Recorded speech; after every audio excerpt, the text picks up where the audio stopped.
আমাদের মুখে জিহ্বা রয়েছে, সেটি ছোট হলেও এর ক্ষমতা কিন্তু বিশাল।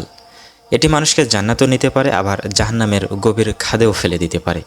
আজকের আলোচনায় আমরা জানব কুরআন ও হাদিসে জবানের হেফাজতের গুরুত্ব, অপব্যবহারের ক্ষতি এবং আমরা কিভাবে আমাদের কথা সংযত রাখব। আসুন কুরআনের আলোতে আমরা আমাদের আলোচনা শুরু করি। আল্লাহ সুবহানাহু ওয়া তাআলা বলেন, মানুষ যা উচ্চারণ করে তা প্রতিটি কথা লিপিবদ্ধ করার জন্য একজন পাহারাদার অর্থাৎ ফেরেশতা সদা প্রস্তুত থাকে। সূরা কাফের 18 নম্বর আয়াতে আল্লাহ তাআলা এই কথা বলেন। অর্থাৎ আমাদের বলা প্রতিটি শব্দই রেকর্ড হচ্ছে। কেউ যদি মনে করে এত সামান্য কথা, এতে সমস্যা কি, তাহলে সে ভুল করতেছে। কারণ সামান্য কথার কারণেই মানুষ বিপদে পড়ে যেতে পারে। নবী সাল্লাল্লাহু আলাইহি সাল্লাম বলেছেন, একজন মানুষ এমন একটি কথা বলে যার পরিণতি সম্পর্কে সে ভাবে না, অথচ সেই কথাই তাকে জাহান্নামের গভীর খাদে ফেলে দেয়। এজন্যই আমাদের জবানের হেফাজত করা একান্ত জরুরি। মিথ্যা সবচেয়ে বড় ধ্বংস। রাসূল সাল্লাল্লাহু আলাইহি সাল্লাম বলেছেন, মুনাফিকদের 3টি বৈশিষ্ট্য রয়েছে। যখন সে কথা বলে মিথ্যা বলে, যখন সে প্রতিশ্রুতি দেয় তা ভঙ্গ করে, আর যখন তাকে আমানত দেওয়া হয় তখন সে খেয়ানত করে। মিথ্যা শুধু একটি গুনাহ নয়, বরং এটি নেক আমল নষ্ট করে দেয়। গীবত বা পরনিন্দা মৃত ভাইয়ের মাংস খাওয়ার সমান। আল্লাহ তাআলা বলেন, তোমাদের কেউ কি চাইবে যে সে তার মৃত ভাইয়ের গোশত খাবে? তোমরা কি একে ঘৃণাই করো? নবী সাল্লাল্লাহু আলাইহি সাল্লাম ব্যাখ্যা করে বলেছেন, গীবত হলো এমনভাবে কারো সম্পর্কে বলা যা সে অপছন্দ করবে।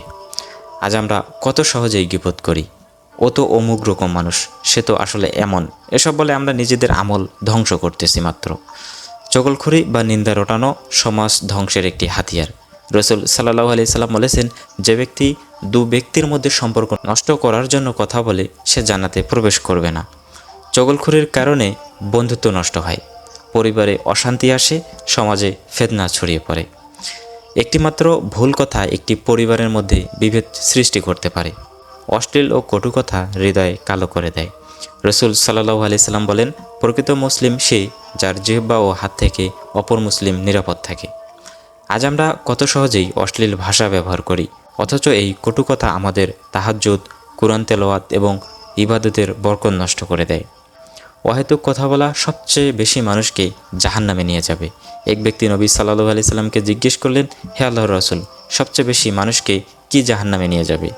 নবী সাল্লাল্লাহু আলাইহি সাল্লাম উত্তর দিলেন, জিহ্বা ও লজ্জাস্থানের কৃতকর্ম। অর্থাৎ লজ্জাস্থান এবং জিহ্বার কৃতকর্ম মানুষকে সবচেয়ে বেশি জাহান্নামে নিয়ে যাবে। ফালতু আলোচনা, বাজে গল্প এসব আমাদের আমল ধ্বংস করে দেয়।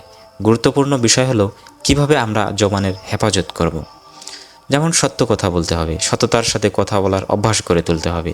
কম কথা বলা। নবী সাল্লাল্লাহু আলাইহি সাল্লাম বলেছেন, যে ব্যক্তি আল্লাহ ও পরকালের প্রতি ঈমান রাখে সে যেন ভালো কথা বলে অথবা চুপ থাকে। গীবত থেকে বেঁচে থাকতে হবে। নিজের সময় নেক আমলে ব্যয় করুন। মানুষের দোষ খোঁজা বাদ দিন এবং নিজের দোষ খুঁজে নিজেকে সংশোধন করুন। চগলখড়ি এটি বন্ধ করতে হবে। কারো কথা অন্যের কাছে বলে সম্পর্ক নষ্ট করবেন না। অশ্লীল ভাষা পরিহার করুন। সবসময় শালীন ও নরমভাবে কথা বলুন।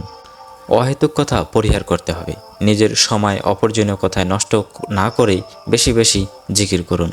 যারা বেশি বেশি আল্লাহর জিকির করে তাদের জন্য জবানের হেফাজত সহজ হয়। রাসূল সাল্লাল্লাহু আলাইহি সাল্লাম বলেছেন, যে ব্যক্তি আমাকে তার জিহ্বা ও লজ্জাস্থানের হেফাজতের নিশ্চয়তা দেবে, আমি তাকে জান্নাতের নিশ্চয়তা দেব।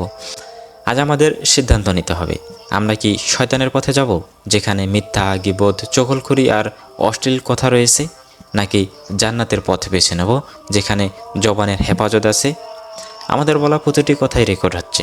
আমাদের উচিত ভালো কথা বলা, মিথ্যা, গীবত ও চগলখড়ি থেকে বেঁচে থাকা।